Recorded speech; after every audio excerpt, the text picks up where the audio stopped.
Hi friends, and welcome to another cheese making tutorial. Today we'll be making homemade cheddar cheese.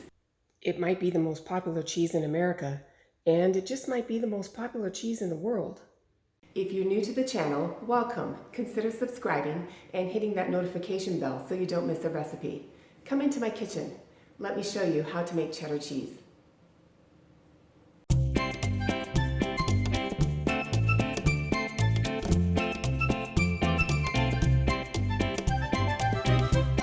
Before you begin this recipe, be sure to sanitize all of your equipment.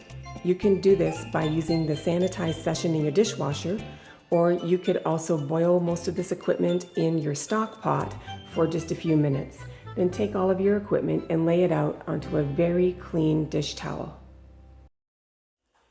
For more information about cheese making equipment, click the link in the description box below. Take 3 gallons of pasteurized, unhomogenized milk and slowly heat it to 85 degrees.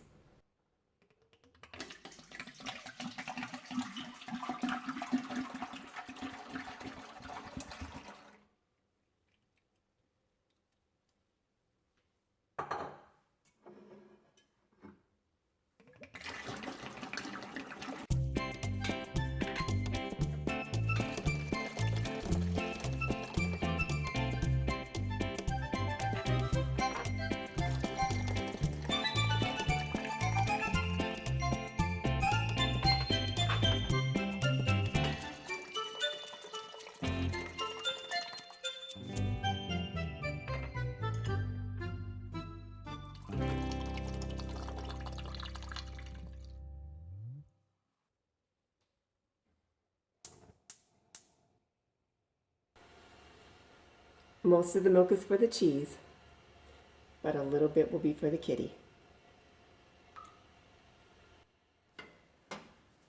Just so you know, YumYum isn't, but some cats are lactose intolerant. Be sure to check with your veterinarian before giving your kitty any people food. While the milk is heating to 85 degrees, slowly stir so that the heat is distributed evenly. When the milk has reached the target temperature of 85 degrees Fahrenheit, turn off the heat, and you'll take 1/4 teaspoon of mesophilic culture. You'll sprinkle it to the top of the milk. Allow it to rehydrate for 5 minutes.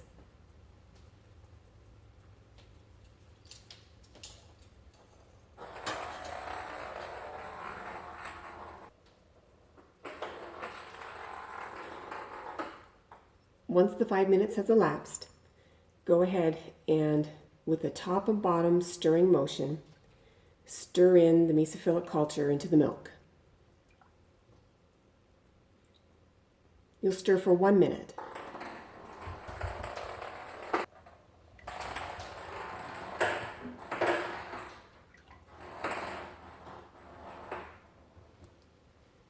Then cover the pot and let the milk acidify for 1 hour. You can help maintain the temperature of 85 degrees by placing a towel over the pot. If you lose a degree or two, it's not really the end of the world, but it would be best to keep it as close to the target temperature as possible for the hour. Double check, just make sure the stove is off. You can prepare your ingredients about 5 minutes before the next step.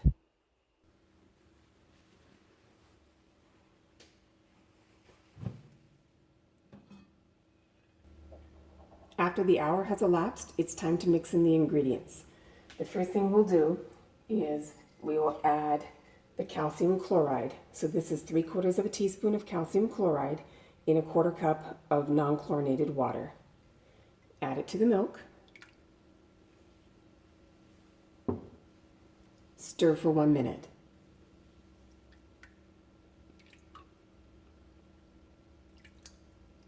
Be sure to stir with an up and down motion. The second ingredient is the annatto. Now, I did dilute this. You don't necessarily have to. I've done it both ways. I think if you dilute it, it just spreads it maybe a little more evenly into the milk. Just make sure you stir completely and stir well for 1 minute.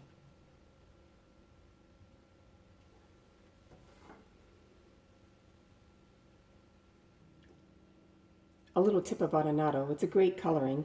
It doesn't have any flavor though. And then the last ingredient is always the rennet. Stir 3/4 teaspoon into the milk.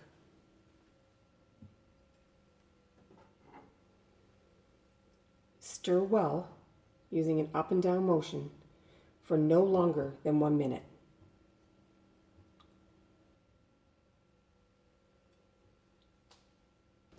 Place the lid on the pot and let the curd set for 45 minutes. You can cover it again at this step if you like. See you in 45 minutes. I needed to reshoot this piece, and I used a little less annatto than I did originally, but 3/4 teaspoon of annatto will produce a nice orange cheese. Now here's how to check for a clean break. Take your curd cutter and drop it into the curd and pull it up.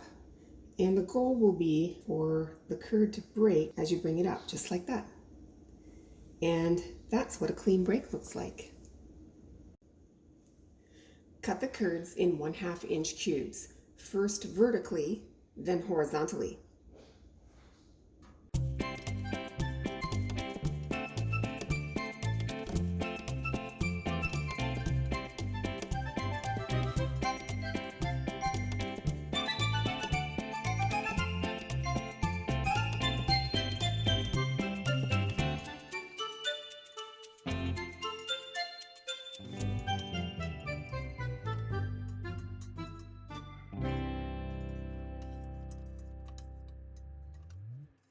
All right, now it's time to let these curds heal. Cover the pot and let them rest for 5 minutes. See you in 5 minutes. And after the curds have had an opportunity to rest, you'll go ahead and turn the heat back on.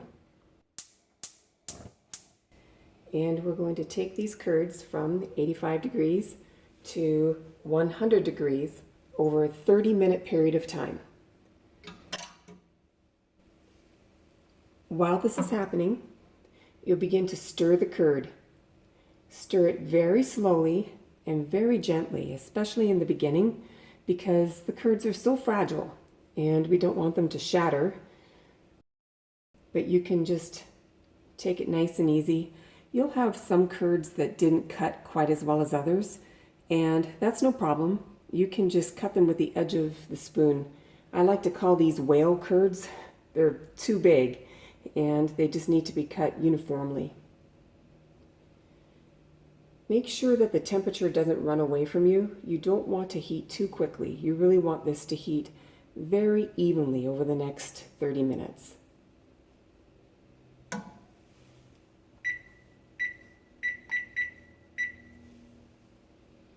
There, that should help me keep an eye on them.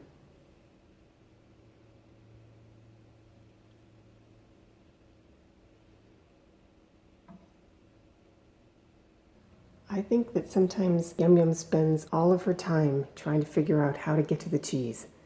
She's constantly looking for ways to get to that pot. After the 30 minutes has elapsed, your curd should have shrunk to about the size of, peanuts, I'd say. Should look about like that. And at this point, you can go ahead and turn off the heat. And over the next 30 minutes, you're going to stir just a few times. Maybe 4 or 5 times. Just watch to make sure that the temperature maintains at 100. And if you wish, you can put on the lid in between the times you're stirring. See you in 30 minutes.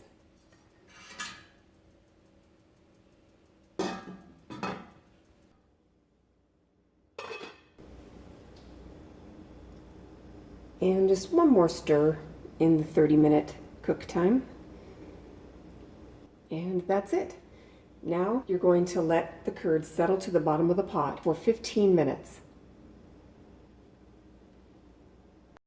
The next step is to place a pan in a clean sink, and then take your fine mesh colander and place it over.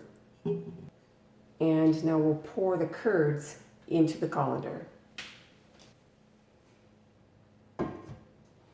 You will want to reserve some of the whey for the next step, so make sure you have a pan about half full.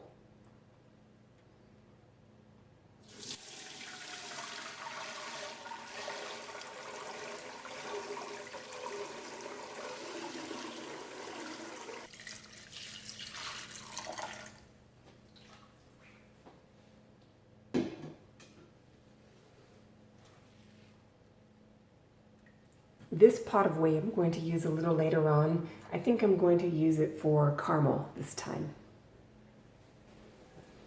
And this is the pot I will use for the cheddaring process.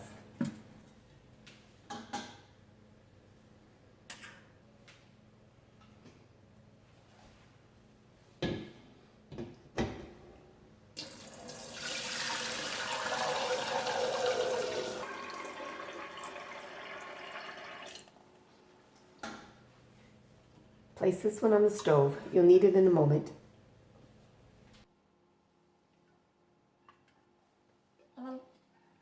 And then finish pouring the curd mass into the colander.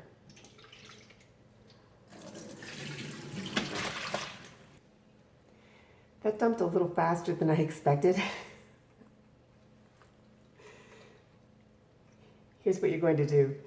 You're just going to take the mass, just very gently shape it, and then just very gently move it a little more evenly into the colander. Press oh so lightly.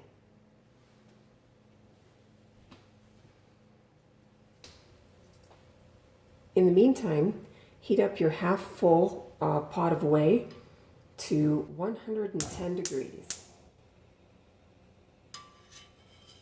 And while I'm doing this, I'm going to start reducing this one down for my whey caramel, but that's in another video. Carefully remove the slab and place it on a cutting board.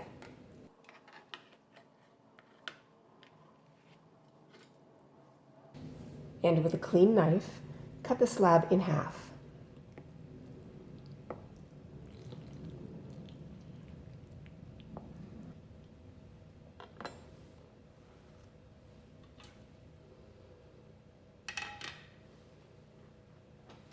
Then very gently place the slabs back into the colander.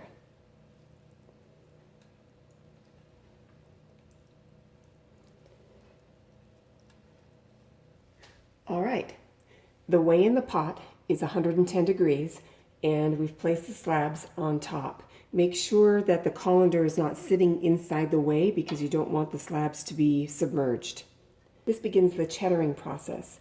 We're going to flip these slabs a total of 8 times every 15 minutes over the next 2 hours. Make sure the stove is off and cover the slabs with a towel. And we'll see you in 15 minutes for the first flip. Here we go. Here's the first 15-minute flip.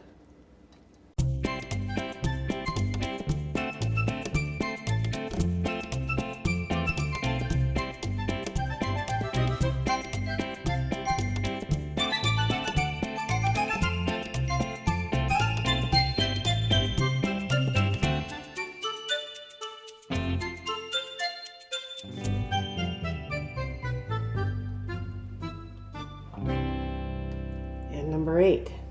Phew.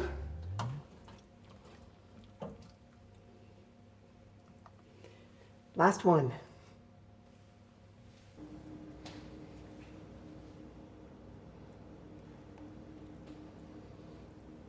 Here they are. These slabs look great. By the 8th flip, they should have the consistency of like a chicken breast and be very shiny. The next step is to cut the slabs into 1/2-inch cubes.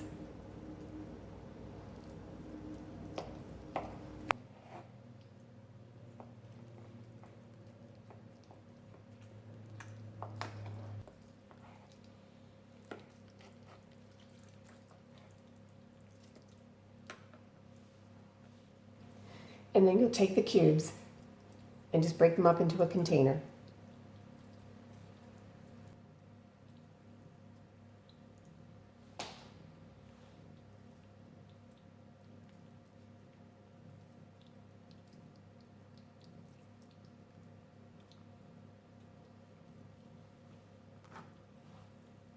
And now it's time to salt the cheese. You will take 2½ tablespoons and sprinkle it over the cheese curds.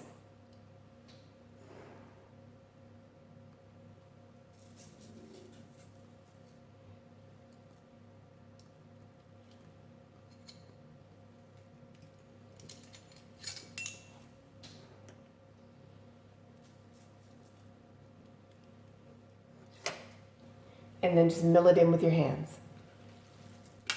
Mix it very well.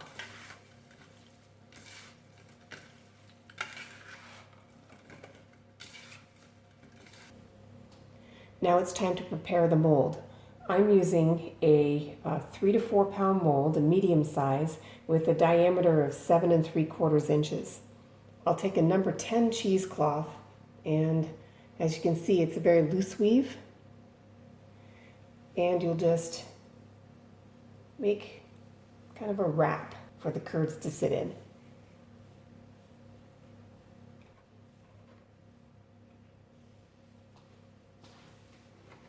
And then just take the curds and put them into the mold.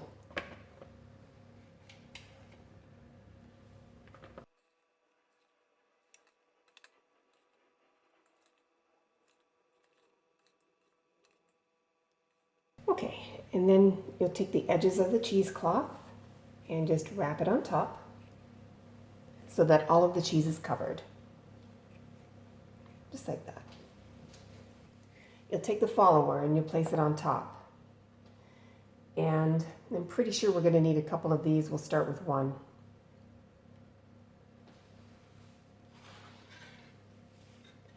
Now set up the cheese press.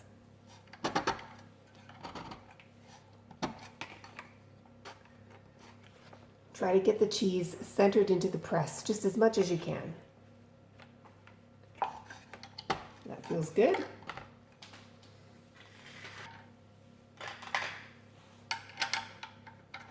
For the first press, we're going to press this cheese at 25 pounds for 1 hour.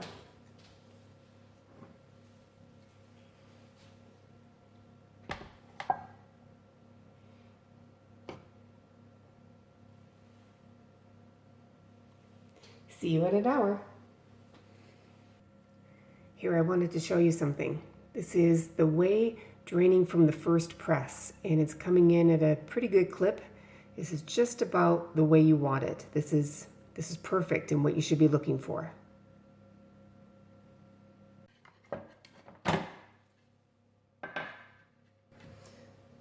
Let's see what we have here. I'm expecting just sort of a basket of loosely knit cubes. I don't think it's all together yet.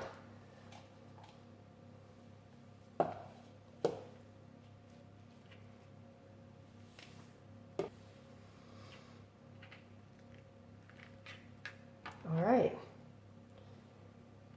I think this is going to be a beautiful cheese. It's barely knit together, but that's about right. You want to be very careful at this stage.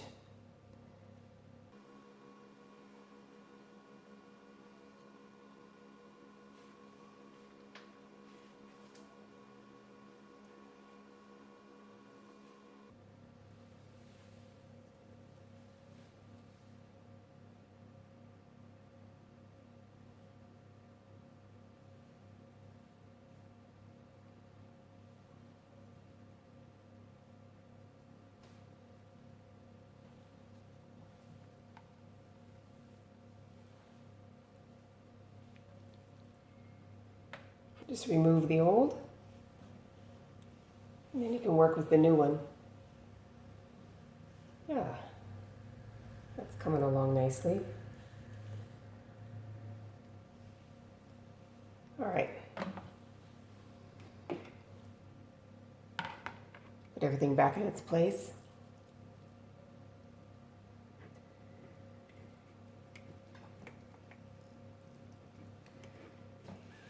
it should sink right in.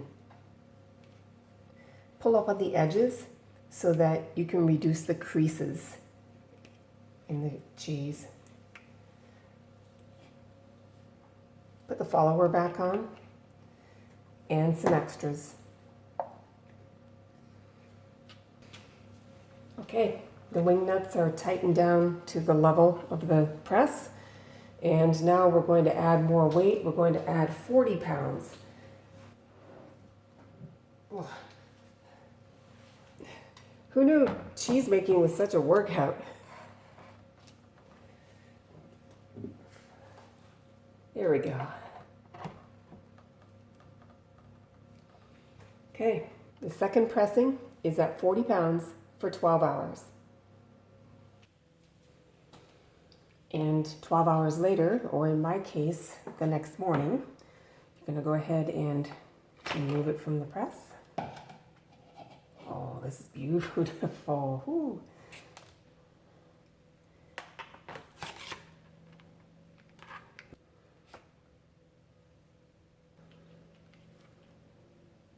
Ah, look at that. It's going very well. So you'll remove it from the cheesecloth. And we're going to press it this time without the cheesecloth. It'll be fine.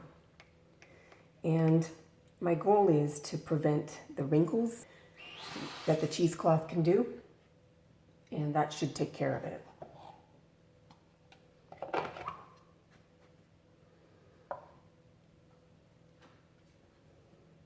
This time for the third press, we're going to press it at 50 pounds for another 12 hours. Whew.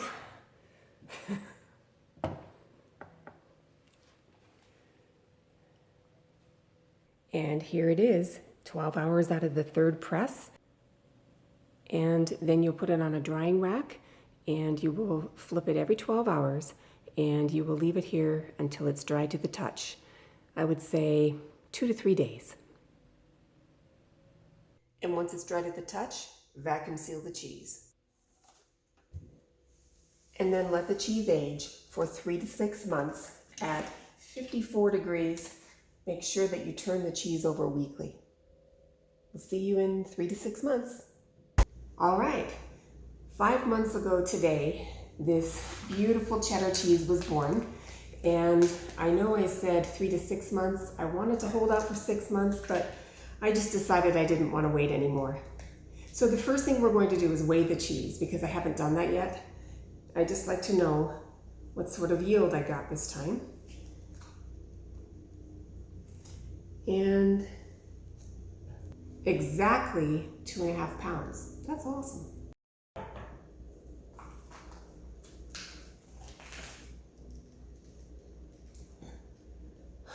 It's always an exciting day.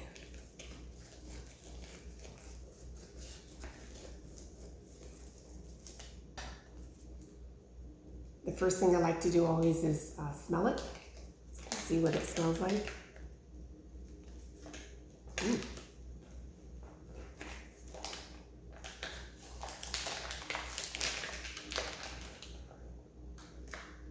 Wow.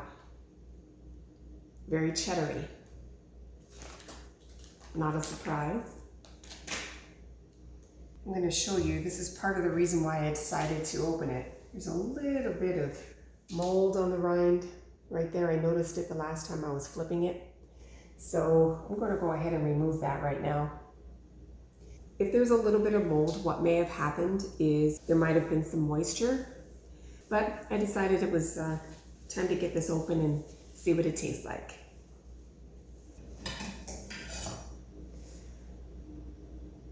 Let's cut a wedge.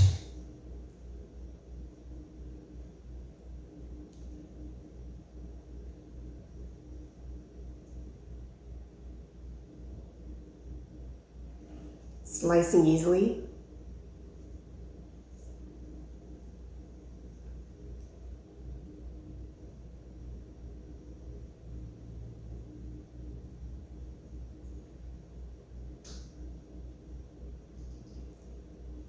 Yeah, definitely a nice firm paste. Looks good.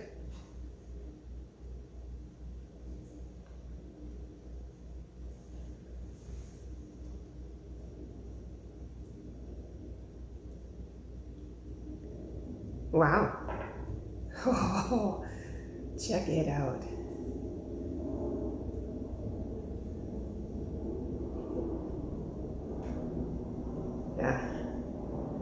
Yeah, can you see that? That's beautiful. Looks good.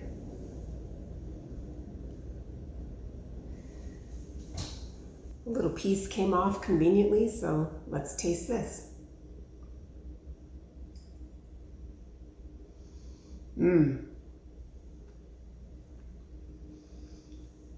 Little tangy, and right in the middle between mild and sharp. I would call this a medium cheese, which would probably be just about right for 5 months. Yeah, this is delicious. It wasn't too hard to make. It is a long process. It took about 6 hours from start to finish, but there are a lot of breaks in between. This is the cheese I'll make again. I recommend that you open it between 3 and 6 months, especially the first time if this is one of your first cheeses. At 3 months, it'll be a little bit mild. By 6 months, it'll be sharper. And if you want it sharper yet, you could always return it back to the cheese cave for even longer, I would say up to a year. Just keep watching it and flipping it once a week. But this cheese is going to be the star of our dinners for a while, I think. So if you want to learn to make cheddar cheese, I think this recipe would be great for you. Thank you so much for watching. We appreciate your support. Like and subscribe, and we will see you in the next episode.